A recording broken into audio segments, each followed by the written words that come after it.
Најголемиот буџет во историјата на Македонија стигна пред пратениците. Со него државата планира да собере 3,4 милијарди евра од фирмите и од граѓаните, а да потроши 3,7 милијарди евра, со што буџетскиот дефицит ќе изнесува речиси 300 милиони евра, или 2,5% од бруто домашниот производ.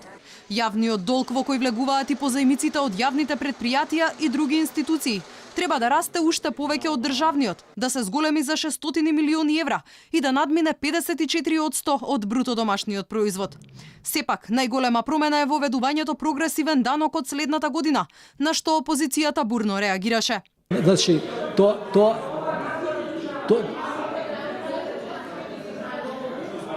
Во експозето пред пратениците, министерот за финансии се правдаше дека со новиот систем ќе биле обезбедени повеќе пари за сиромашните. Воведувањето на праведно оданочување е нешто што ќе обезбеди дополнителни приходи во буџетот, од една страна и ќе ни овозможи повеќе средства за социјалните трансфери, односно за излекување на граѓаните од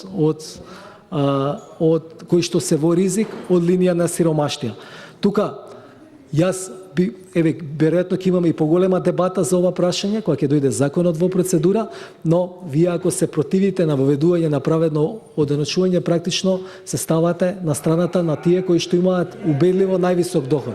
Опозицијата смета дека предлог буџетот е мегаломански и популистички и нема да ја поттикне економијата која и сега се соочува со сериозни проблеми. И кажавте дека растот на економијата во 2019 го базирате на растот на извозот за 8,5%.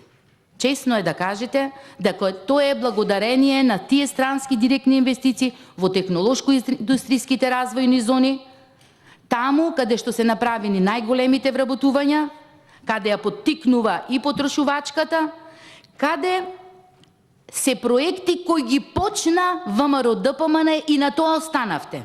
Капиталните инвестиции повторно се проектирани на високо ниво од 418 милиони евра. По катастрофалните резултати годинава и намалувањето до 300 милиони со ребалансот на буџетот. Останува дилемата дали и сега тие ќе останат само на хартија. Во 2019-та владата планира да потроши 320 милиони евра или 33 милиони евра повеќе од 2018-та за стоки и услуги. И покрај тоа што претходно вети дека ќе ги сведе на минимум непродуктивните трошоци. 7 милиони евра народни пари треба да завршат за купување возила и мебел.